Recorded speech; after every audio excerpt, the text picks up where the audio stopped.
Hello বন্ধুরা, আমি Sonai lifestyle চলে আসলাম তোমাদের সামনে একটা রান্নার রেসিপি নিয়ে। তো দেখতে পাচ্ছ আমি এখানে আদা, রসুন, লঙ্কা, পেঁয়াজ সব কিছু কেটে নিয়েছি, তার সাথে আলুও কেটে নিয়েছি চাক চাক করে। আর এই দেখো, এদিকে চিকেন রান্না করব, তাই চিকেনটাও ভালো করে ধুয়ে নিয়েছি, একটা পাত্রে রেখে দিয়েছি। সব কিছু রেডি করে নিয়ে নিয়েছি আমি আজকে।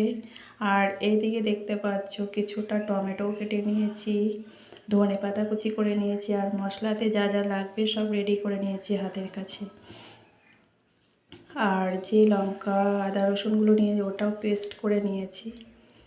এবার ভিডিওটা সবাই দেখতে থাকো, ভিডিওটা কেউ স্কিপ করবে না। স্কিপ করলে কিন্তু আমি কিভাবে রান্না করছি তোমরা রান্নাটা একদম দেখতে পাবে না। তো সোনাই কীভাবে আজকে চিকেন রান্না করছে তোমরা দেখতে হলে কিন্তু ফুল ভিডিও দেখতে হবে। এদিকে কড়াইয়ে আমি তেল চাপিয়ে দিয়েছি, তেলটাও গরম হয়ে গেছে। এবার কেটে রেখেছিলাম সেই চাক চাক করে আলুগুলো, সেই আলুগুলো আগে ভেজে লাল করে ভেজে তুলে নেব। লাল করে ভেজে তুলে নেব। তারপরে আমি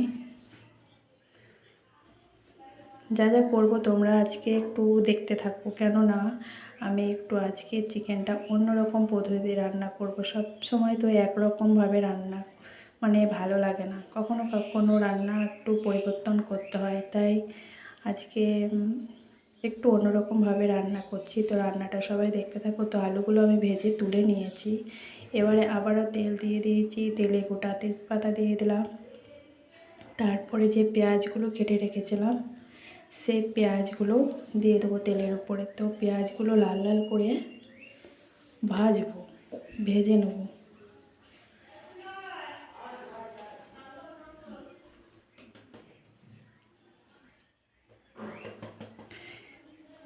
ভেজে নেওয়ার পরে যে পেস্ট করে নিয়েছিলাম মশলাগুলো, সেই মশলাগুলোও কিন্তু দিয়ে কষাবো। আগে পেঁয়াজটা লাল করে ভেজে নেব, কেননা পেঁয়াজটা লাল না হলে মশলাটা দেওয়া যাবে না।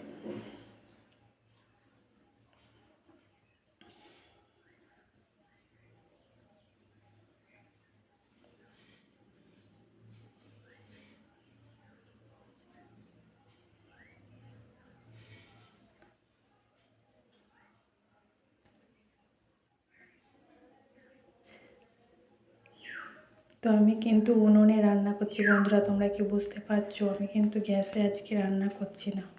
আজকে ভাবলাম মাংসটা আমি উনুনে রান্না করব, তাই কয়লাতে উনুনে রান্না করছি। এদিকে মশলাও দিয়ে দিয়েছি দেখতে পাচ্ছ, তার সাথে নুন হলুদ সব কিছু দিয়ে দিয়েছি। এবার মশলাটা ভালো করে কষাবো, যাতে মশলার গায়ের থেকে তেল ছেড়ে দেয়।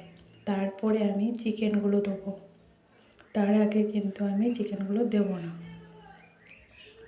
কেননা মাংস আর মশলা যদি একসাথে দেওয়া হয় তাহলে না দেখবে জল বেরিয়ে যায়। তোমরা একসময় ট্রাই করে দেখবে যে একসাথে মশলা এবং মাংস দিয়ে দিলে মানে জল বেরিয়ে যায়, তখন মশলাটা ভালোভাবে কষানো যায় না। অনেকক্ষণ ধরে জাল দিয়ে জলটাকে মারতে হয়। ওর জন্য আমি আগে মশলাটাকে কষিয়ে নিয়েছি ভালো করে, মশলার গায়ের থেকে তেল ছেড়েছে, তারপরে আমি মাংসটাকে দিয়েছি।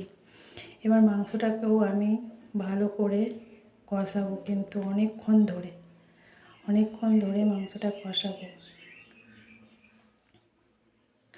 মাংসটাও কষাতে কষাতে দেখবে মাংসর গায়ে থেকে পুরো তেল ছেড়ে দেবে একবারে, তখন ভাববে যে মাংসটা হয়ে এসছে।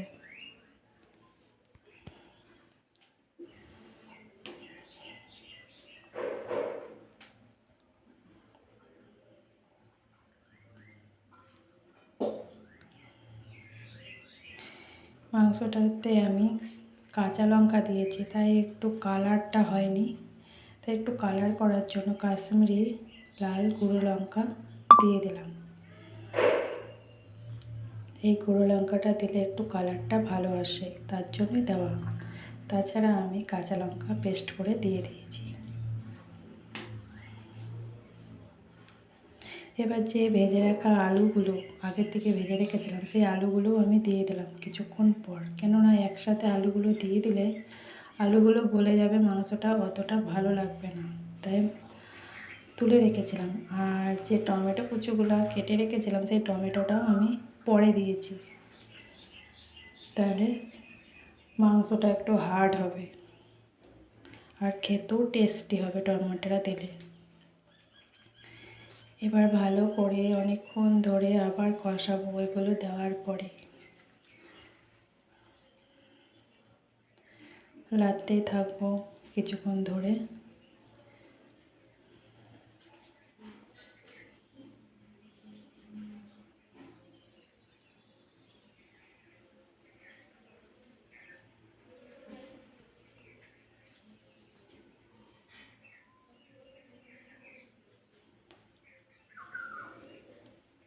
তো বন্ধুরা দেখতে পাচ্ছ আমার মাংস কিন্তু কষানো হয়ে গেছে। এবার আমি জল দিয়ে দিলাম পরিমাণ মতন জল দিয়ে ভালো করে নেড়ে এবার ঢাকা দিয়ে দেবো মাংসটা, যাতে সিদ্ধ হয়ে যাবে। এমনিতে আমার মাংস আলু সব কিছুই সিদ্ধ হয়ে গেছে, দেখেই বুঝতে পারছো যে আমার মাংসটা প্রায় হয়ে এসেছে।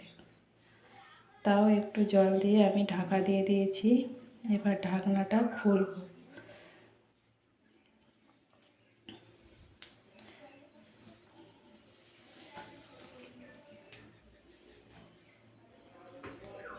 মাংস আমার হয়ে এসেছে।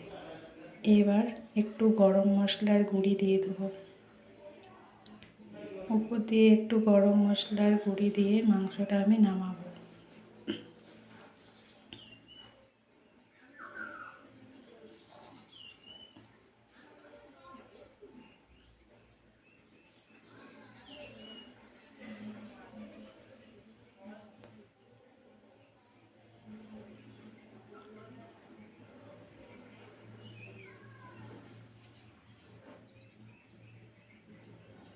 তো আমার মাংস রেডি, দেখতে পাচ্ছ আমি মাংসটা একটা পাত্রে ঢেলে নিয়েছি। তার উপর থেকে একটু ধনেপাতা কুচি করে রেখেছিলাম, সেটা আমি ছড়িয়ে দিলাম।